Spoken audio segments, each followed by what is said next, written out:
Hey Lucy, how's it going today? Oh, hey Jane, I'm doing great, thanks. Just grabbed a coffee. It made me think about how much we use English every single day without even realizing it sometimes. Totally.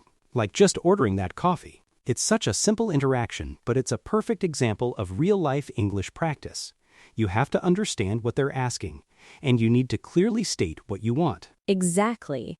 And it's not just about the words, is it? It's about the intonation, the speed, even the little pleases and thank yous that make you sound more natural. Absolutely. I remember when I was first learning, I'd get so nervous just thinking about ordering something. I'd rehearse it in my head 100 times. Oh, me too. I'd have my exact sentence ready, like, I would like a large latte, please. And then the barista would ask, for here or to go, and my brain would just freeze. Haha, I know that feeling. It's those unexpected follow-up questions that really challenge you. But that's where the real learning happens, right? When you have to think on your feet.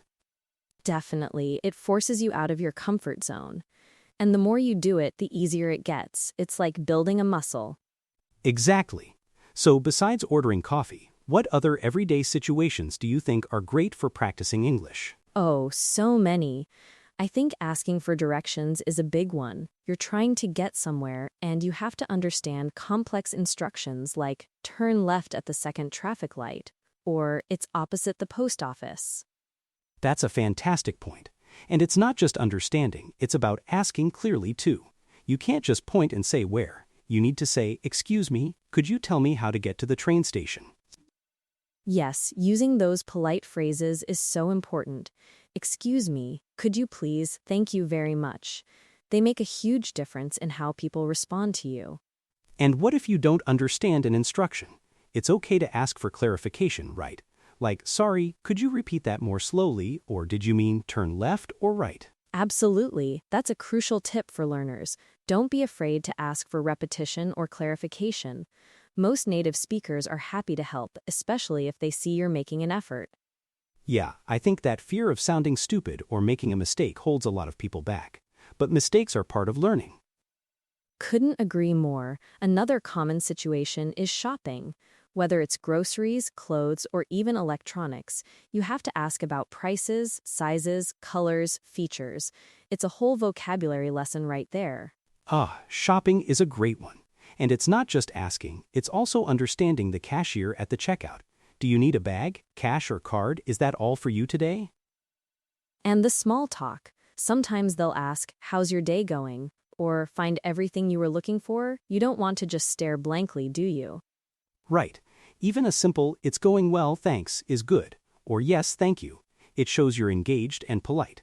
It's about those brief, natural exchanges. Exactly. And speaking of small talk, that's probably one of the trickiest for learners, isn't it? Just starting a conversation with someone you don't know well. Definitely. It requires confidence. But it can be as simple as commenting on the weather. "Lovely day, isn't it?" Or "Looks like it might rain later." Or if you're waiting for something, like at the bus stop or in a queue, you could comment on that. This bus is a bit late today, isn't it? Those are perfect icebreakers. The key is to start with something neutral and easy, and then see if the other person is open to continuing the conversation. And even if they just give a short answer, it's still practice. You initiated, you spoke, you listened. That's a win. That's a great way to look at it. Every little interaction builds your confidence. What about phone calls? I know many learners find phone calls particularly challenging. Oh, phone calls are a whole different beast. No body language to help you understand, right? Just voices. I think the best way to tackle that is to be prepared. If you know you're going to call to book an appointment, for example, have a few key phrases ready. Good point.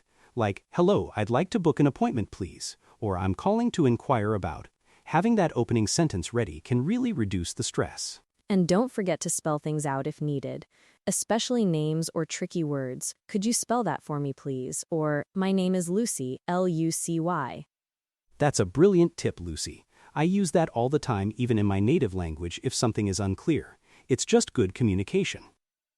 So if we're summarizing for our listeners, what would be the top 3 pieces of advice for practicing English in daily life? Okay, I'd say first, embrace every interaction. Don't shy away from simple things like ordering food or asking for the time. Every single one is an opportunity. Love that. My second would be, don't be afraid to ask for clarification. It's perfectly fine to say, could you repeat that? Or could you speak a little slower?